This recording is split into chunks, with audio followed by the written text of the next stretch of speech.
Sir, एक सवाल है आपसे। क्या राजनीतिक गलियारों में ये जो खबर बहुत चर्चित हो रही है कि केंद्र और बिहार की सरकार दोनों कहीं ना कहीं गिरने के कगार पर है, आप इसे कैसे देखते हैं? देखिए, नीतीश कुमार का नाम ही परशुराम है। माननीय लालू प्रसाद जी ने कहा था, दुनिया के मुंह में दांत होता है, नीतीश जी के आंतड़ी में दांत है। वो अपने लड़के को भी सेट करना चाहते हैं और गृह मंत्रालय किसी को देना नहीं चाहते, मजबूरी में फंसे हैं। और सबसे बड़ी बात यह है कि इस समय वो धर्म संकट में है कि कहीं उनकी पार्टी जैसे उद्धव ठाकरे, नवीन पटनायक और जगन मोहन रेड्डी के साथ हुआ, उस तरह के व्यवहार इनके साथ ना हो, इसलिए सचेत हैं। इनके संबंध चंद्रबाबु नायडू से, एकनाथ शिंदे से, अजीत पवार से बेहतरीन हैं। तो कुल मिलाकर के लगभग 40 एमपी जो हैं कभी भी किसी वक्त भी भारत सरकार से समर्थन वापस ले सकते हैं। उसमें जेडीयू भी होने वाली है और जो है तेलुगु देशम होने वाली है।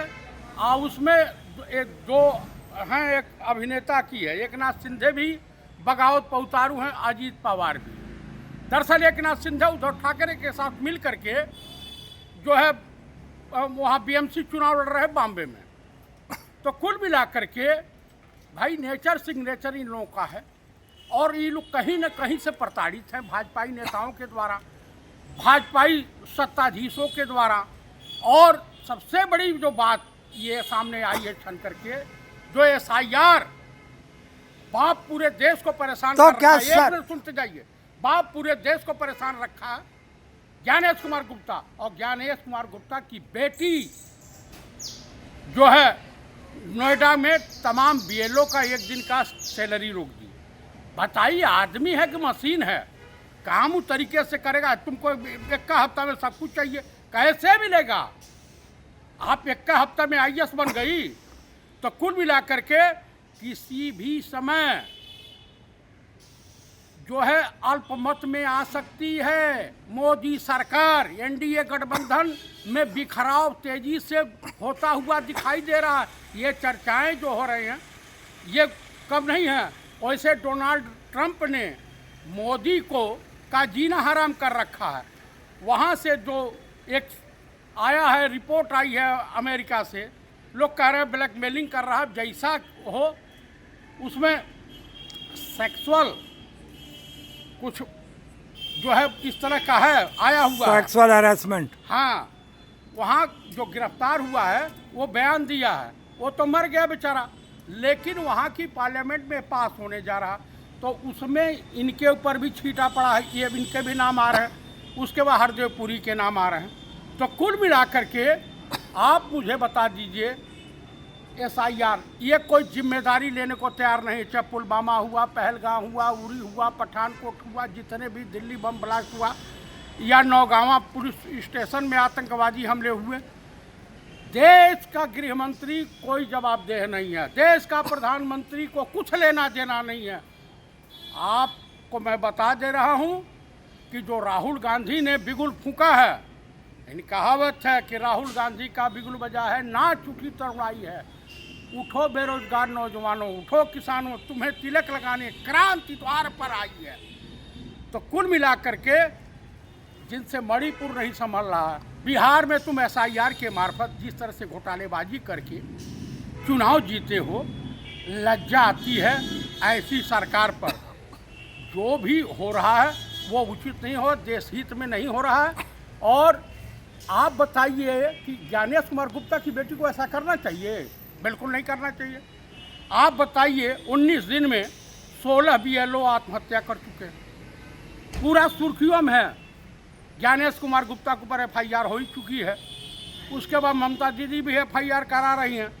तो कुल मिलाकर के जो भी है, दरअसल इनकी मंशा ये है। अभी एक अखिलेश जी के पास एक क्लिप मिली है, कोई एसडीएम थी इधर की कहीं की थी, कानपुर के आसपास की। उसने कहा कि चुनाव आयोग का सख्त निर्देश 18 जिले चिन्हित किए गए हैं कि 2003 की सूची में जो मतदाता है उनका नाम डालिए। वो फिट नहीं आ रहे हैं, एक्सेप्ट नहीं कर रहा है।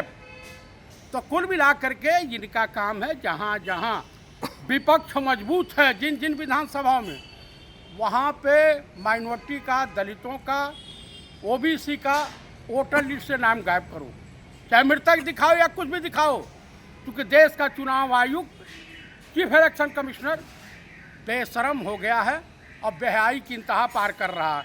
ये भाजपा के कोठे, भाजपा के ऑफिस में मुजरे दिखा रहा, इसके गठबंधन का नतीजा हरियाणा आपने देख लिया, कहाँ कहाँ नहीं, किस किस जगह नहीं। बस इसको यही है कि देश की जनता बखूबी आंदोलन करे, सड़कों पर उतरे। आज जब तक सड़कों पर जनता नहीं उतरेगी, जिम्मेदार नागरिक उतरेंगे नहीं, तब तक इस देश का कल्याण नहीं होने वाला। देश दुनिया के सबसे कर्जदार देशों में हो गया। 56 लाख करोड़ डॉक्टर मनमोहन सिंह की सरकार छोड़ के गई थी। 58 रुपया $1 की कीमत हुआ करती थी, आज तो 90 पहुंच गया। तो कुल मिलाकर के देश की माली हालत इस वक्त बस से बदतर हो चुकी है। किसान परेशान है, महिलाएं परेशान हैं, जो है शिक्षा और स्वास्थ्य की दिशा में कोई ठोस कदम नहीं उठाया गया है। अभी भाखड़ा नंगल की दीवार जो है झुक रही है, वहाँ कभी भी कोई घटना घट सकती है। ये जनहित में कोई काम नहीं किया है। इन्होंने गौतम अड्डानी और मुकेश अंबानी के लिए ही काम किया है। अब आरएसएस और बीजेपी में टकराहट हो गई है। आरएसएस बौना साबित हो चुका है इन दोनों गुजरात लॉबी के बीच में। तो कुल जो भी है, इस देश का सत्यानाश लिखा है। और जो हिंदू समाज है, इसके लिए सबसे बड़ा गुनहगार हिंदू समाज होगा। तुमने उसे पसंद किया था, उसके कत्ल करने का हुनर देखकर, अरे हिंदुओं अब क्यों परेशान हो रहे हो, अपने परिवारजनों का पतन देखकर। तो बिल्कुल जो भी है जिस तरह की है, और नीतीश कुमार भी इसके खलनायक माने जाएंगे, चंद्रबाबू नायडू भी माने जाएंगे, क्योंकि आप लोगों ने ऐसे आदमी का सपोर्ट किया है जो नकारा है, चौथी फेल है, पढ़ा लिखा नहीं है, शुद्ध अंग्रेजी नहीं बोल सकता। ये सिर्फ जुमलेबाजी और बकवासबाजी के बदौलत ही वहाँ काबिज है। तो दोनों उद्योगपतियों को प्रधानमंत्री नहीं चाहिए था, उनके नौकर के तौर पे ही काम कर रहे हैं। आप बताइए, दिल्ली बम विस्फोट हुआ, तुरंत पहुंच गए भूटान, अब गौतम अड्डानी को वहाँ ठेका दिलवाने। तो देश के लोगों को सोचना है, देशवासियों को सोचना है। 6000 करोड़ का ठेका दिलाया भूटान पर। हाँ हाँ एकदम। तो आप ये समझिए ना कि देश के प्रधानमंत्री को देश की आवाम से कोई लेना देना कुछ नहीं, लेना देना मरे नहीं। या जिए जब उसको कोई लेना देना नहीं। जब देशवासियों से अगले ने थाली और तालिया, लाइट, मोमबत्ती जलवा दिया, तो जान गया कि मूर्खों की संख्या में लगातार इजाफा हो रहा है। अब इन हिंदुओं के हाथों में कटोरा पकड़ाया जाएगा तो आसानी से पकड़ लेंगे, जो अंधभक्त टाइप के, आम पब्लिक नहीं। मैं ब्राह्मण हूँ, लेकिन मैं अंधभक्त नहीं हूँ। और सबसे बड़ी बात है कि हम राहुल गांधी के साथ हैं। मैं देशवासियों से अनुरोध करूँगा कि 14 दिसंबर को अधिक से अधिक संख्या में पहुँचे दिल्ली। सर, अंधभक्तों के साथ साथ जो बाकी के लोग हैं, उनके हाथ में भी तो कटोरा पकड़ा दिया नरेंद्र मोदी ने। पकड़ाई अंधभक्त अरे सुधर भाई, नहीं रहे और देश का वो हालत कर दी है नरेंद्र मोदी ने। तो आप सिर्फ अंधभक्तों के हाथ में कटोरा थोड़ी देखेंगे, सभी देशवासियों के हाथ में कटोरा आ गया है। ब्राह्मण समाज इस वक्त लिविंग रिलेशनशिप में बीजेपी वालों के साथ रह रहे हैं। मैंने रखा शब्द का इस्तेमाल नहीं, लिविंग रिलेशनशिप भी कह सकते हैं, कोई तो दिक्कत। कुल मिलाकर के देश की माली हालत बिल्कुल बस से बदतर हो गई है और देशवासियों को दिखाई नहीं दे रहा है।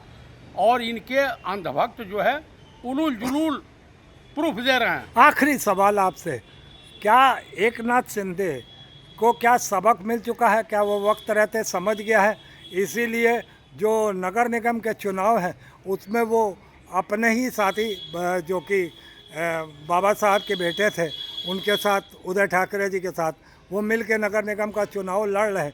तो क्या लगता है कि केंद्र में कुछ ना कुछ डामाडोल कुछ खेला होने जा रहा कुछ ना कुछ खेला होने जा रहा है, एकदम या 100 चुनाव के बाद खेला हो जाए? 101% खेला होने जा रहा है। चुनाव के बाद तो मुमकिन लगता ही है ऐसा। हाँ? चुनाव के बाद, नगर निगम के चुनाव के नहीं, बाद, ऐसी कोई बात नहीं है। नतीजों के बाद तो ये और भी मुमकिन हो ऐसी जाएगा। कोई बात नहीं है, ऐसी कोई बात नहीं। पहले भी हो सकता है। पहले भी हो सकता है, कभी भी ये सरकार धराशायी हो सकती है। कयास लगाए जा रहे हैं, आज सब लोग लगे हुए हैं कि ये सरकार जल्दी से जाए, देश का कल्याण हो। और दरअसल क्या है, इन लोगों को सरकार जाने का खौफ नहीं है। इन लोगों को सरकार जाने के बाद जो स्थिति परिस्थिति इनके विपरीत जाएगी, खौफ उसका सता रहा है। उस चीज का खौफ इनको ज्यादा। बस। बहुत बहुत शुक्रिया आपका इस धन्यवाद। वीडियो में आने के लिए, धन्यवाद।